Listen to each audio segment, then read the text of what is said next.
The Transcontinental Railroad was built in 1861 to 1869. It was mainly built by immigrants. It started the path to America as we know it today by helping the economy, providing more immigrant opportunities, and made the Wild West a safer place. Westward expansion. Since colonial times, Americans have dreamed of moving westward. First past the Appalachian Mountains, then to the Mississippi. With a few land purchases, wars, and a gold rush later, California became a state. America stretched from sea to shining sea, but there was a problem. It took 4 to 6 months to get there by wagon, on the California or Oregon trails, often costing the life savings of immigrants, with numerous risks and hazards. The other option was to take a boat south around the South American peninsula, but it had similar risks. A man by the name of Theodore Judah sought to solve the problem of easy transportation from east to west by building the first Transcontinental Railroad. A transcontinental railroad is a railway spanning across an entire continent, allowing for easy transportation of goods and people. Asa Whitney, a New York railroad businessman, tried to solve the problem unsuccessfully in 1845 by proposing a transcontinental railroad bill to Congress, but it failed to gain traction and died out. Judah surveyed the Californian Sierra Nevada mountains between the years of 1860 and 61 and found a route. He went to Washington, D.C. and began lobbying Congress. It got approved and the Pacific Railroad Act was signed into action by President Abraham Lincoln on July 1, 1862. Building the railroad. Judah acquired 4 major investors: Collis P. Huntington, Leland Stanford, Mark Hopkins, and Charles Crocker. These individuals became known as the Big Four and founded the Central Pacific Railroad Company in 1861. They would be building from Sacramento, California, towards Omaha, Nebraska. Another rival company, the Union Pacific Railroad Company, was founded in 1863 with their president as Thomas Durant. They would be building from Omaha, Nebraska, west towards Sacramento. Both companies would be building towards each other on the same route. To incentivize more track laying, each company would receive a 30-year government bond as well as 10 square miles of land for every mile of rail laid. The Union Pacific would have a relatively easy task of building through the flat Great Plains, and their bonds would be worth $16,000 per mile of flat terrain and $32,000 for rough terrain. The Central Pacific would have a much harder job of going through the Californian Sierra Nevada mountains. For that reason, they also had the option of $48,000 for 1 mile of mountain terrain. Construction didn't make much progress on the Union Pacific line until the end of the Civil War, leaving veterans looking for jobs. Meanwhile, the Central Pacific was tunneling through the Sierra Nevada using liquid nitroglycerin, the predecessor to the much more chemically stable dynamite. Still, they only made progress of 8 inches per day through the mountains. After the Sierra Nevada, both companies were racing to get more miles of track laid. They both made it to Utah, and a meeting point was still not decided yet.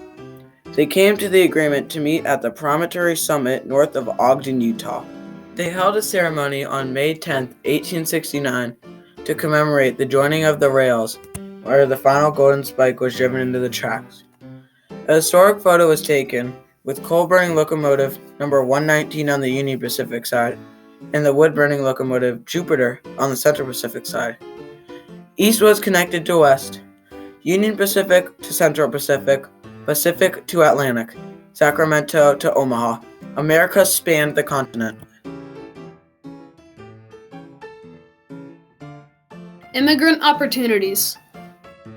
The construction and impact of the Transcontinental Railroad provided many opportunities for immigrants.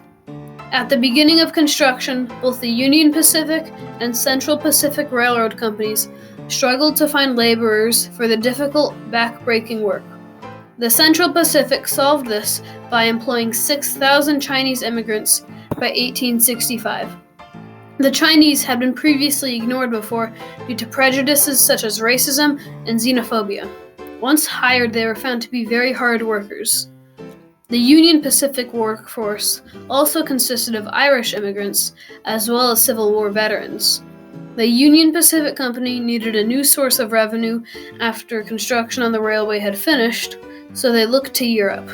They offered cheap transit all the way to the American frontier, where, through the Homestead Act passed in 1862, free land would be awaiting any person willing to come, build, and farm on the land for 5 years. The Union Pacific Company did this because the more residents living on that land meant more shipping of products by railway on rails owned by the Pacific Company, giving them more profit. This worked wonderfully for the Union Pacific Railroad because between 1862 and 1890, approximately 2 million people settled on nearly 375,000 farms claimed through the Homestead Act. All of this shows how immigrants gained plenty of opportunities, both through jobs and a more accessible frontier. The Transcontinental Railroad strengthened the U.S. economy to what it is today. One important factor that the Transcontinental Railroad helped was Sears Roebuck.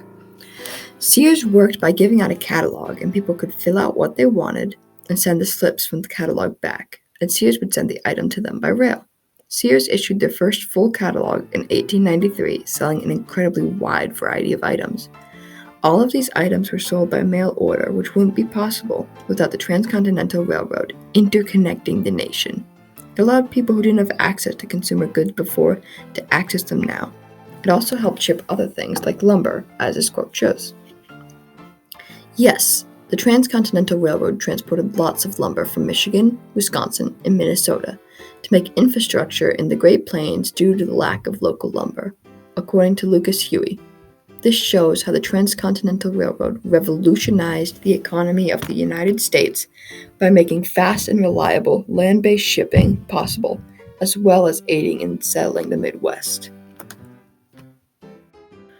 The building of the Transcontinental Railroad was very important to make the American frontier a safer place.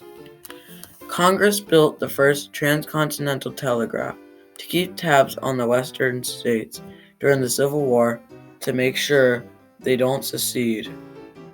It was built very hastily and poorly and was not reliable. The second transcontinental telegraph was mandated by Congress to be built along the rail line by the rail companies, since it could be easily accessed for maintenance. Barbed wire helped put an end to the Wild West by preventing the free grazing of cows, ending the short-lived age of the cowboy.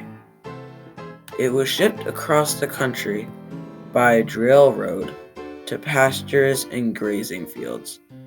People could now travel westward by the quicker and more efficient railroad instead of a long and dangerous wagon trip.